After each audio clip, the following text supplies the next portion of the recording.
ఆయన వాయుమూర్తిగా ఉండకపోతే లోకంలో అసలు వేదము చదువుకోవడము లేదు, వేదం పలకడము లేదు, వేదం చెప్పడము లేదు. అక్కడతో అయిపోయిందా? వేదం నువ్వు చదువుకోకపోవచ్చు, కానీ నీకు వర్షం కావాలి, ఒక యజ్ఞం చెయ్యాలి. నీకు ఒక ప్రయోజనం నెరవేరాలి, ఒక హోమం చెయ్యాలి. నీకు శత్రుభయం వచ్చింది, ఓ చండీ హోమం చెయ్యాలి. నీకు చదువు కావాలి, ఒక సరస్వతి హోమం చెయ్యాలి. నీకు విఘ్నాలు పోవాలి, ఒక గణపతి హోమం చెయ్యాలి. ఇప్పుడు ఈ హోమం చెయ్యాలంటే నీకు మొదట వేదం చెప్పేవాడోడు ఉండాలి, మంత్రం చెప్పేవాడు అక్కడ కూర్చోవాలి బ్రహ్మస్థానంలో. ఇప్పుడు ఆయన కూర్చుంటే కదా నువ్వు క్రతువు చేయడం, ఆయన మంత్రం చెప్తే కదా. ఆయన మంత్రం చెప్పాలంటే వాయువు ఉండాలా వద్దా? లేకపోతే ఆయన ఎలా చెప్తాడు మంత్రం? ఆయనలోకి ఊపిరి ఎడితే కదా చెప్పడం. వాయు చలనము లేకపోతే అసలు మంత్రం ఎలా వస్తుంది? కాబట్టి స్వాధ్యాయము లేదు, వషత్కారము లేదు, వీటితో పాటుగా నిష్క్రియ పని అన్నది లేదు. ఎందుకు లేదు చెప్పండి? పని ఎందుకు ఉండదు అంటే బయట పని లేదు అని మీరు అనుకోకూడదు. పని అంటే ఒక సమిధని ఇలా తీయడం, సమిధలు పట్టుకురావడం. ఇప్పుడు సమిధలు పట్టుకురావాలి అంటే దర్భలు పట్టుకురావాలండి. అందుకే కృష్ణ మృగంగా తిరిగినప్పుడు ఇంద్రుడు నిర్ణయించాడు ఈ భూమి మీద దర్భలు బాగా దొరకాలి అని. అందుకే ఇక్కడ దర్భలు దొరుకుతాయి. ఎప్పుడు జింకలు తిరగాలి ఇక్కడ నిర్ణయించాడు. అందుకే జింకలు తిరుగుతుంటాయి ఇక్కడ ఎక్కువ, వేదభూమి కనుక ఇది. కాబట్టి ఇప్పుడు మీరు దర్భ పట్టుకురావడానికి వెళ్ళాలంటే ఏం చేయాలి? శరీరం కదలాలా? దర్భ తెచ్చుకోవాలంటే శరీరం కదలాలంటే ఏం చేయాలి? వేళ్ళు ఇలా ఇలా వంగాలి, ఈ పాదం ఇక్కడ వంగాలి, మళ్ళీ మోకాలి దగ్గర వంగాలి, మళ్ళీ ఈ కటి భాగం దగ్గర వంగాలి, ఈ చేతులు ఇలా కదలాలి, ఈ చెయ్యి ఇలా ఈ 3 వేళ్ళు కదిలి పట్టుకోవాలి. ఇలా ఎడం చేత్తో పట్టుకుంటే కుడి చేత్తో దాన్ని కింద కొయ్యాలి. ఈ కదలికలన్నింటికి క్రియలని పేరు. ఈ కదలికలన్నీ ఉంటే మీరు ఏమైనా పట్టుకొస్తారు, ఏదైనా చేస్తారు. తినడం దగ్గర నుంచి, కూర్చోవడం దగ్గర నుంచి, పడుకోవడం దగ్గర నుంచి ఏ కదలిక ఉండాలన్నా ఇవన్నీ ఇలా కదలాలి. ఇవి ఎందుకు కదులుతాయో తెలుసా అండి? ఇలాగా వాయువుకి ఒక లక్షణం ఉంది, అశరీర. ఆయనకి శరీరం ఉండదు వాయువుకి. శరీరం లేకపోయినా ఆయన ఏం చేస్తుంటాడంటే ప్రతి శరీరములోకి వెళ్ళి ఆయన శరీరములను పరిపాలన చేస్తుంటాడు. అది ఆయనకున్న గొప్పతనం. అది పరిపాలన. త్రిలోకీశ అన్న మాటకి ఉగ్ర శబ్దంతో అన్వయం అక్కడ వస్తుంది. ఆ వాయువు లోపలికి వెళ్ళాడనుకోండి, లోపలికి వెళ్ళి ఏం చేస్తాడంటే ఆయన కదులుతాడు, లోపలంతా తిరుగుతాడు. ఆయన తిరిగితే ఇవన్నీ కూడా ఇలా ముడుచుకుని వంగి తిరిగి చేస్తాయి.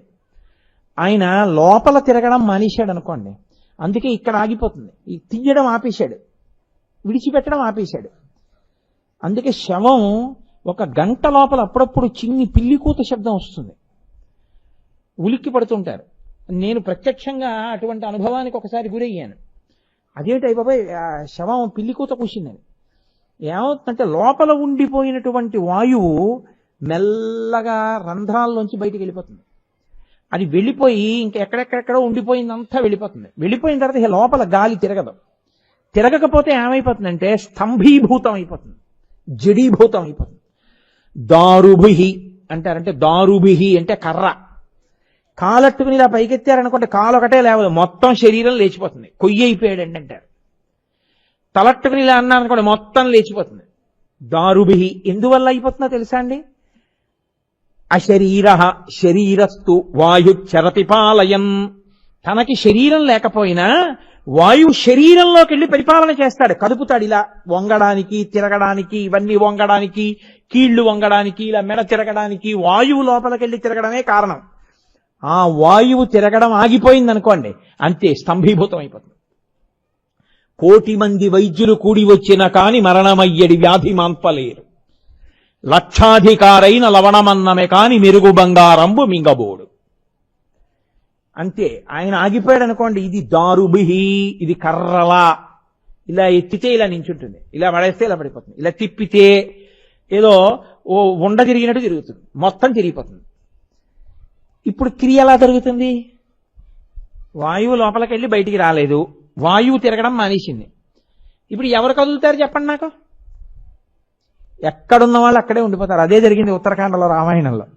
హనుమ కింద పడిపోతాయి. వాయువు చలనము నాపేశారు, సమస్త భూతములు జడీభూతములు అయిపోయి.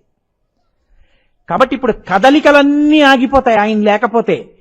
ఇన్ని కదలికలు ఉన్నాయి అంటే ఆయన వలనని. ఆయనే పరిపాలన చేసి కదుపుతున్నాడు. నేను ఈ ఉపన్యాసం చెప్తూ ఇలా అన్నానంటే ఆయనే, నేను చూస్తే ఆయనే, నా కనురెప్ప పడి పైకి లేస్తే ఆయనే, నీ పలికితే ఆయనే, నాలో ఊపిరి కదిలితే ఆయనే.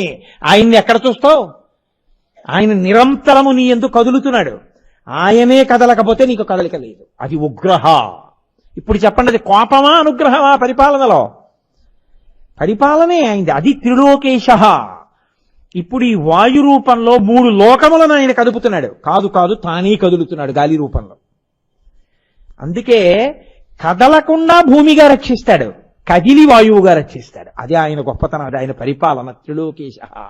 గాలి కదిలినట్టు ఇది కదిలితే నిలబడలేరు, ఇది నిలబడినట్టు గాలి నిలబడిపోతే మీరు బతకలేరు. ఇది కదలకూడదు, అది కదలకుండా ఉండకూడదు, అలా కదుపుతాడు. అది ఆయన గొప్పతనం. అగ్ని కిందకెళ్ళకూడదు, పైకే ఎక్కాలి. అందుకే మీరు అగరపుల్లు ఇలా పట్టుకుంటే పైకి ఎక్కుతుంది కానీ కిందకెక్కదు. నీరు పైకెక్కకూడదు, కిందకెళ్ళాలి. నీరు పల్ల మెరుగు, నిజము దేవుడు ఎరుగు. ఆయన ఒక్కొక్క దానిలో ఒక్కొక్కలా ధర్మం పెట్టి మనల్ని కాపాడాడు. లేకపోతే నీరు ప్రవహించకపోతే మనం ఎక్కడ బతకాలంటే అందరం నీళ్ళు ఎక్కడన్నా అక్కడికే పోయి ఉండాలి. కాకినాడలో ఉండడానికి ఏముండదు, ప్రవహిస్తున్నాయి కాబట్టి ఎక్కడికి కావాలంటే అక్కడికి వస్తున్నాయి. గాలి ఎక్కడో ఉంటుంది, అక్కడ ఉండండి అన్నారు అనుకోండి, అందరూ అక్కడే పడి ఉంటారు అంతే, ఇరుకైనా ఇంకోటైనాను. గాలి మీరు ఎక్కడికెడితే అక్కడికి వస్తోంది కాబట్టి మనం బతుకుతున్నాం. ఈశ్వరుడికి కృతజ్ఞత చెప్పడానికి ఇంతకన్నా మీకేం కావాలి? ఆయనకి నమస్కారం పెట్టడానికి ఇంతకన్నా మీకేం కావాలి ఉపకారం? ఆయన నీ రాను అలాగా అని ఒక్క మాట అంటే అయిపోయిందంతే కదండి. ఆయన అలా అంటలేదు. ఆయన పెట్టిన అన్నం తినేసి మైకుచ్చుకుని ఆయన తిడుతున్నా.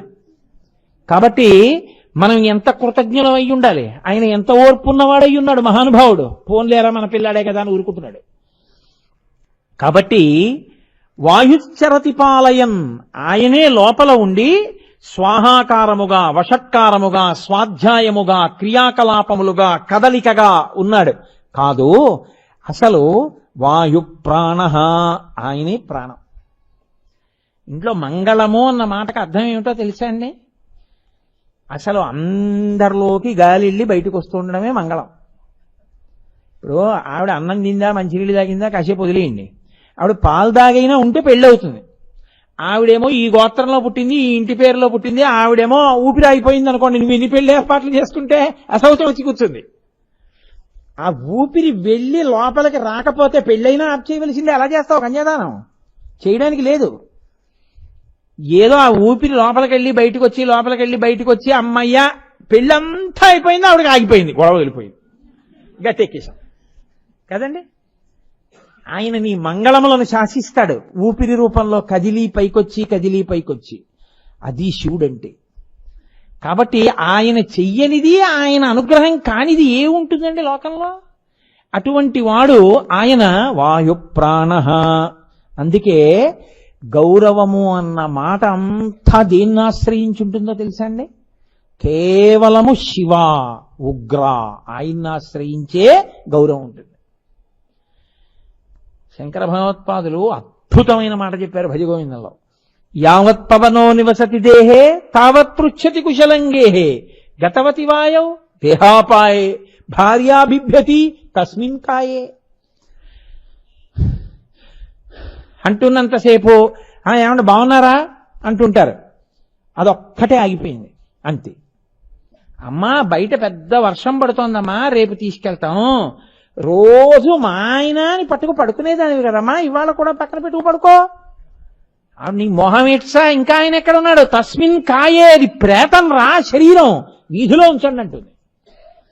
వీధిలో తీసుకెళ్లి పడుకోబెట్టేస్తారు. పక్కిళ్ళ వాళ్ళు, ఆయన కనబడితే చాలన్న వాళ్ళు, ఆయనకి నమస్కారం పెడతామన్న వాళ్ళు, మా అదృష్టం అండి ఆయన రోజు కనపడతాడన్న వాళ్ళు ఆయన ఎప్పుడు తీసుకెళ్లిపోతారండి? భోజనం చేయాలి కదా అని అడుగుతారు. నీ బతుకు గౌరవం అంతా ఆయన లోపలికి వెళ్ళి బయటికి రావడంలో ఉంది, నీది అనుకుంటున్నావు. కాబట్టి శంకరులు నిష్కర్షగా చెప్పేశారు, అదిరా గౌరవం ఆయనది విలువంతా. కాబట్టి వాయు ప్రాణ సుఖం వాయు. అసలు సుఖమన్న మాటకి ఎవరో తెలుసా అండి? ఆయనే. అక్కడ మంచి అన్నం పెట్టారు, అని ఆయాసం వస్తుంది. ఏమి నువ్వు తినేది? సెకండ్ ఏసీలోకి ఎక్కావు, ఓ ముక్కు కారిపోతోంది, ఆయాసం. ఏమి నువ్వు అనుభవించేది?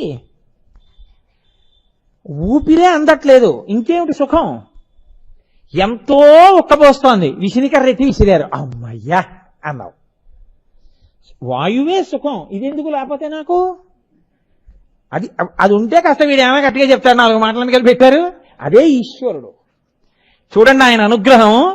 శక్తి లోపల ఉన్న విద్యుత్తు కదులుతోంది కాబట్టి మా అమ్మ, అరే నా గురించి చెప్పడానికి వచ్చాడని నా తల్లిదండ్రులు నన్ను సేవిస్తున్నారు.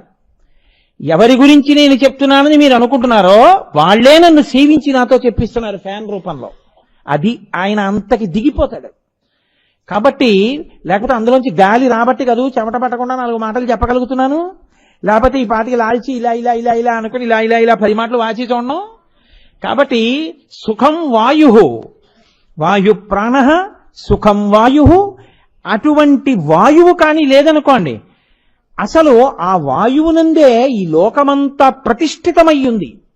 ఆ వాయువే లేకపోతే ఉత్తర క్షణంలో లోకమంతా శవమైపోతుంది. అటువంటి వాయువే సమస్తమునకు ఆధారమయ్యున్నది. ఆయన ఉగ్రహ, శివుడై ఉన్నాడు. అందుకే శ్రీకాళహస్తిలో వాయులింగం అంటే ఎదురుగుండా కనపడినటువంటి లింగస్వరూపంగా కాదు దర్శనం. ఆ ముందర వేలాడుతుంటుంది ఒక పెద్ద ప్రమిదలో ఒక ఒత్తి ఉంటుంది, పెద్ద ఒత్తి. అన్ని దీపాలు నిశ్చలంగా అలా నిలబడి వెలుగుతుంటే అదొక్కటే రెపరెపరెపరెపలాడుతుంటుంది. మీరు అక్కడ ఏ గాలి ఏమి ఉండదు. మరి గాలి ఉంటే పక్క దీపం కూడా రెపరెపలాడాలిగా. మీరు దేవాలయం తలుపులన్నీ వేసేసినా సరే అక్కడ మాత్రం దీపం రెపరెపరెపరెపలాడుతుంది. ఎందుకో తెలుసా అండి? వాయు రూపంలో ఈశ్వరుడు నేనే ఈ లోకాన్ని నిలబెడుతున్నానని శ్రీకాళహస్తిలో అక్కడ దీపాన్ని కదుపుతూ నిరూపిస్తాడు. అందుకని వాయులింగ క్షేత్రమైంది శ్రీకాళహస్తి. అందుకే అక్కడ పశ్చిమాభిముఖుడవుతాడు. పశ్చిమం సూర్యాస్తమయానికి గుర్తు. సూర్యాస్తమయం అంటే పూర్తయిపోయిందని. ఈ జీవుడు పడిపోయేటప్పుడు, శరీరంలోంచి బయటికి వెళ్ళిపోయేటప్పుడు ఒక్కసారి తనివి తీరా శ్రీకాళహస్తి వెళ్లి ఈశ్వరుడి దగ్గర నిలబడి స్తోత్రం చెప్పి బయటికి వస్తే, ఆయన శరీరం పడిపోయేటప్పుడు లోపల వాయులింగం కాబట్టి ఆయన వాయురూపంగా వెళ్ళి ఆఖరి ఊపిరి విడిచిపెట్టేస్తున్న వేళలో ఆ ఆఖరి ఊపిరిని శివా శివా శివా అన్న నామంగా మార్చి వీడి శివనామం చెప్తూ పడిపోయాడన్న పుణ్యం ఇచ్చి తనలో కలిపేసుకుంటాడు. అందుకని శ్రీకాళహస్తి అంత ప్రఖ్యాత క్షేత్రమైంది వాయులింగమై. కాబట్టి అటువంటి వాయుస్వరూపమైనటువంటి వాడెవరో ఆయన ఉగ్రుడై ఉన్నాడు. ఆయనే భీమః, ఆకాశరూపుడై ఉన్నాడు. అందుకే మనం త్రిలోకేశ అని ఉగ్రహ, భీమః ఈ నామాలన్నీ చెప్తున్నాం కదా. అందులో హరహ ఆయనే. ఇది తెలుసుకోకుండా బతికేసి మళ్ళీ పుట్టి మళ్ళీ పుట్టి మళ్ళీ పెంచి మళ్ళీ పుట్టి మళ్ళీ చచ్చి మళ్ళీ పుట్టి మళ్ళీ చచ్చి ఇంకా ఉపాధిలో తిరగడం తప్ప ఎప్పటికీ తన జ్ఞానం రానివాణ్ణి తానే పొందేస్తాడు. కాబట్టి హరహ ఈ లోకాలన్నిటినీ తుడిచేసి తనలో కలిపేస్తాడు. కాదు, హరహ అన్న నామం ఎంత గొప్పదో తెలుసా అండి? అయ్యా, ఇన్ని వేదాలు, ఇంత వాంగ్మయం అన్నీ శివుడి గురించి చెప్తున్నాయే, మరి మేము ఇన్నాళ్ళు ఏమీ చెప్పలేదే, ఆయనకి దూరంగా బతికేశామే, ఇన్ని పాపాలు చేసేశామే, మరి ఎలా ఆయన అనుగ్రహం అనుకున్నవాడుట ప్రవహించేటటువంటి నది దగ్గరికి వెళ్ళి ఆ నదిలో 11 మాటలు తల ముంచి తీసి హర హర హర అని 11 మాటలంటే వాడి పాపములన్నిటినీ కడిగేస్తాడు, తీసేస్తాడు. అందుకే ఇంకేమీ అందరూ శివనామంలో భోజన కాలే శివనామస్మరణే హర హర మహాదేవ శంభో శంకర అంటారు. హర హర 2 మాటలు అంటారు. ఆ హర హర అన్న నామం అంత గొప్పది. నువ్వు తెలుసుకోపోతే ఆఖరికి నిన్ను హరిస్తుంది, తెలుసుకుంటే పాపాన్ని హరిస్తుంది. ఆ హరుడై ఉంటాడు. పాపములను తీయగలిగిన అనుగ్రహమూర్తి సదాశివోం త్రిలోకేశ. ఆ మహానుభావుడే భీమః. ఇది ఆయన పరిపాలన అన్న మాటకి నేను అన్వయం చేస్తున్నాను. త్రిలోకేశలోనే శివనామాలు కొన్ని ఏరి కలిపేశాను. మీరు గుర్తు పెట్టుకుని టిక్కు పెట్టేసుకోవాల్సి ఉంటుంది. కాబట్టి భీమ అన్న నామంతో ఆయన ఆకాశమునకంతటికీ కూడా అధిపతి అయి ఉంటాడు. ఆకాశమునకు అధిపతి అయి ఉండడం అంటే ఏమిటో తెలుసా అండి? పరిపాలనాంశగా అది ఎలా పరిణమిస్తుందో తెలుసా?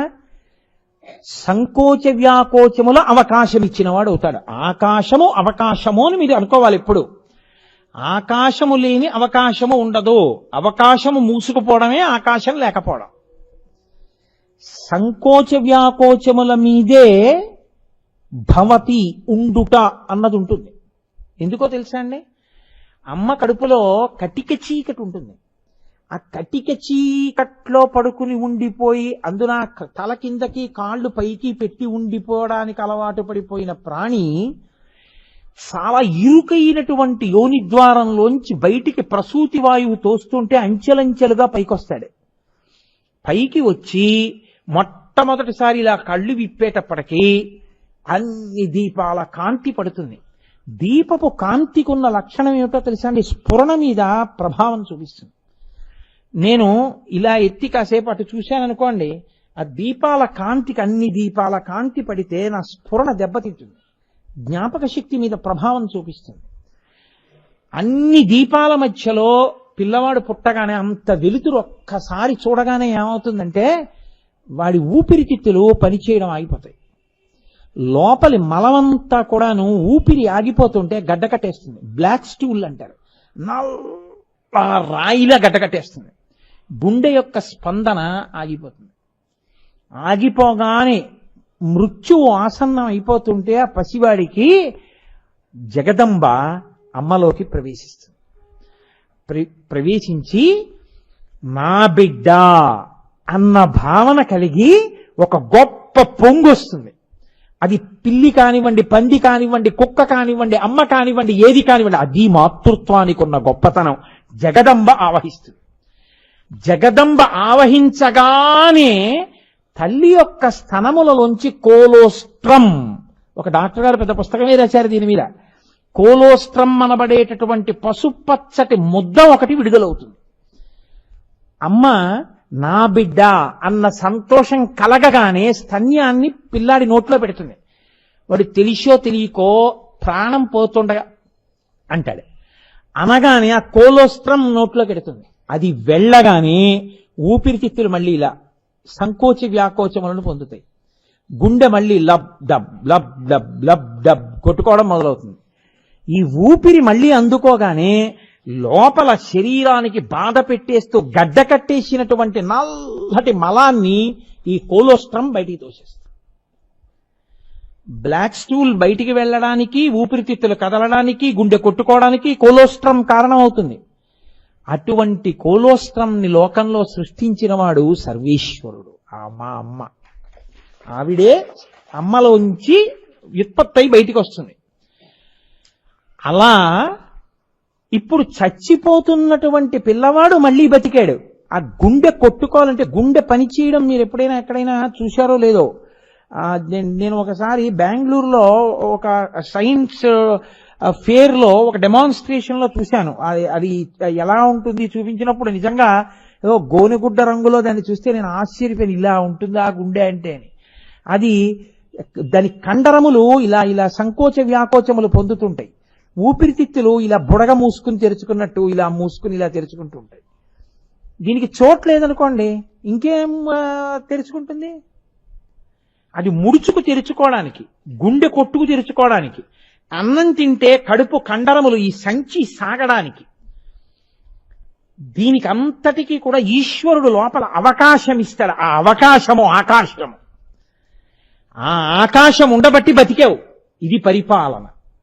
ఆ ఆకాశాన్ని మూసాడనుకోండి, ఎక్కడైనా బ్లాక్ పడిందంటారు. హార్ట్కి బ్లాక్ పడిపోయిందండి, స్టంట్ వేశారంటారు. అంటే ఆ మార్గం మూసుకుపోయింది కాబట్టి ఇంకో మార్గాన్ని ఇలా ఇస్తారు, వేరే వేసి బైపాస్ చేశారు, ఇంకో అడ్డదారి ఇచ్చారు, ఇంకో స్టంట్లోంచి ఎడుతుంది. అలా వేయడం ఆలస్యం అయితే బ్లాక్ పడింది కాబట్టి పడిపోతాడు. ఆకాశం మూసుకుంది, పడిపోయాడు. బ్రెయిన్లో బ్లాక్ పడింది అంతే. ఎక్కడ బ్రెయిన్ నెర్వ్లో బ్లాక్ పడింది, పెరాలిటిక్ స్ట్రోక్ వస్తుంది, పక్షవాతం వస్తుంది, ఎటు వచ్చిందో అటువైపు వస్తుంది.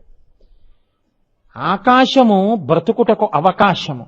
ఊళ్ళో అన్నీ చూస్తున్నావు, నీలో ఆకాశం ఏమైనా పాడవుతోందేమో చూసుకుంటున్నావా? ఎక్కడన్నా మూసుకుపోతోందేమో?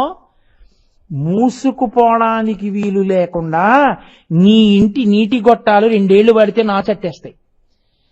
70 ఏళ్ళు 80 ఏళ్ళు నాచు పట్టకుండా ఇందులో రక్తం తిరుగుతూనే ఉన్న పుల్లకంపు రాకుండా ఇంత మంగళప్రదంగా దీన్ని నిలబెట్టిన వాడికి నమస్కారం చేయని వాడు కృతజ్ఞుడు కాదండి.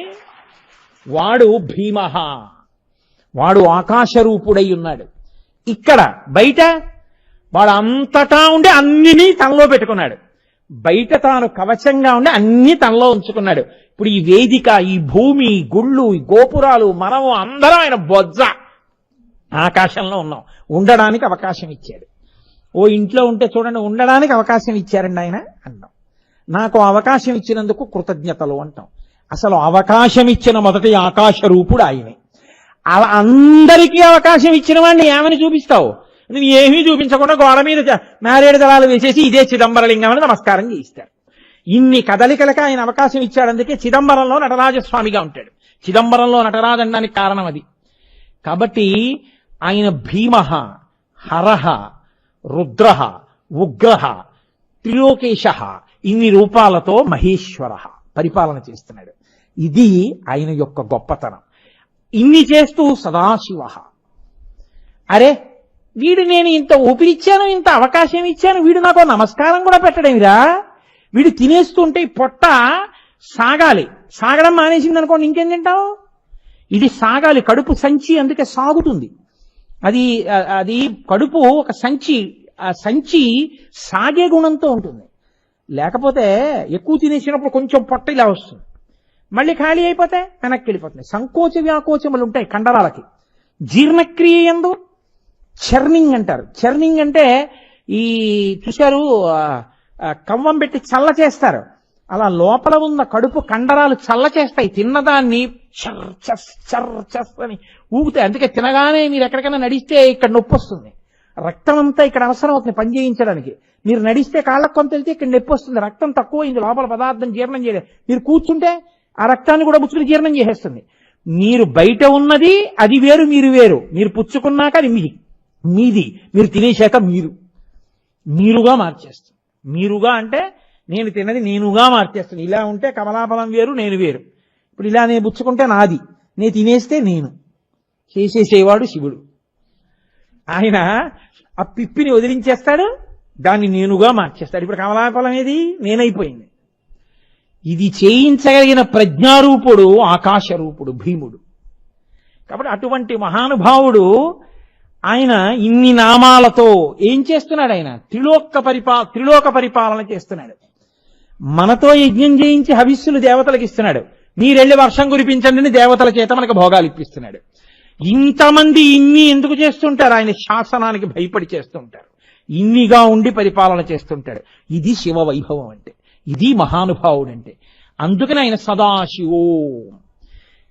తినేసి నీకు ఇంత అవకాశం ఇచ్చినా నువ్వు నమస్కరించకపోయినా ఆయన ఊరుకుంటాడు. నువ్వు ఎన్ని తప్పులతో ప్రవర్తిస్తున్నా ఆయన ఊరుకుంటున్నాడు కాబట్టి సరిపోతుంది. ఆయనే శిక్ష వేస్తే వెంటనే ఎలా ఉంటుందో చూడండి. అవకాశం